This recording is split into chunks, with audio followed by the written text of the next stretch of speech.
Bonjour et bienvenue dans votre revue de presse de ce mercredi 27 mai 2020. La courbe des contaminations au Covid-19 et divers sujets se rapportant à la pandémie sont au menu des quotidiens reçus ce mercredi. Parlons des contaminations. Là, se signale que le maire de Guédiawaye, Alioune Sall, et son épouse ont été testés positifs. Décidément, il n'y a pas plus démocratique que le coronavirus qui frappe sans discernement, alors que le célèbre comédien Sambassine a recouvré la santé au grand bonheur de ses nombreux fans. Hier, l'AS a appris que le maire de Guédiawaye et non moins frère du président de la République et son épouse Aïssata Sall ont été testés positifs au coronavirus et internés à l'hôpital d'Al Diam, lit-on dans le journal. Sur le plan de la lutte contre la Covid, Source A note que le Sénégal est entre espoir et inquiétude. La courbe a été renversée dans le bilan d'hier annoncé par le ministre de la Santé et de l'Action sociale. Abdoulaye Diouf Sarr et ses services ont suscité un peu d'espoir selon le journal. En effet, le nombre de guéris est supérieur à celui des patients sous traitement. Le seul bémol dans le bilan d'hier est l'augmentation des cas graves qui sont actuellement au nombre de 18 et qui sont pris en charge dans le service de réanimation, ajoute la publication.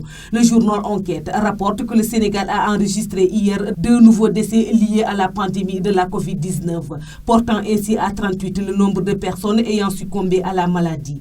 Il convient de noter que les cas de malades enregistrés à travers le pays ont connu une baisse ces 2 derniers jours. Pour la journée d'hier, sur 551 tests réalisés, 31 sont revenus positifs, dont 28 contacts et 3 cas communautaires répartis entre Castor et Thiès. Le nombre de guéris est de 50 et 18 cas graves recensés, écrit Enquête.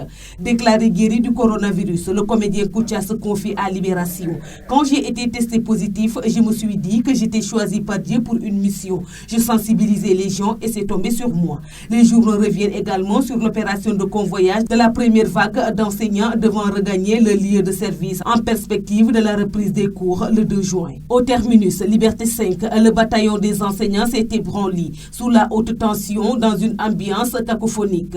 Le premier convoi des enseignants devant regagner l'intérieur du pays pour la reprise des cours a pris son départ hier. Le terminus Liberté 5, qui était le point de départ, a été prise d'assaut par une masse de voyageurs dans un tohu-bohu indescriptible et donc sans respect des règles de distanciation physique édictées pour parer à la propagation de la pandémie du Covid-19, écrit le Témoin. Redoutant une contamination dans une telle situation, des enseignants ont décrié le désordre noté dans les conditions de leur convoyage en pointant du doigt l'État qu'ils tiennent pour responsable de leur intégrité physique, ajoute le journal. Sud Quotidien de sa part pointe du doigt un chaos communautaire. Le coup d'envoi du retour des personnels enseignants à leur poste dans le cadre de la reprise des cours prévue le 2 juin pour les élèves en classe d'examen a été donné par les ministres de l'Éducation nationale, Mamadou Talla, et celui en charge des transports terrestres, Omar Youm, hier, mardi 26 mai. Des centaines d'enseignants qui ont effectué le déplacement à cet effet se sont retrouvés entassés au terminus de Sénégal à Demdik 6 au rond-point Liberté 5 où était prévu leur départ. Une situation déplorée par ces derniers qui la qualifient de chaotique, souligne Sud. Convoyage chaotique des enseignants déplore également le quotidien. Enquête signale des cas de violence domestique et conjugale durant le confinement et affiche à la une quand les Sénégalais déraillent.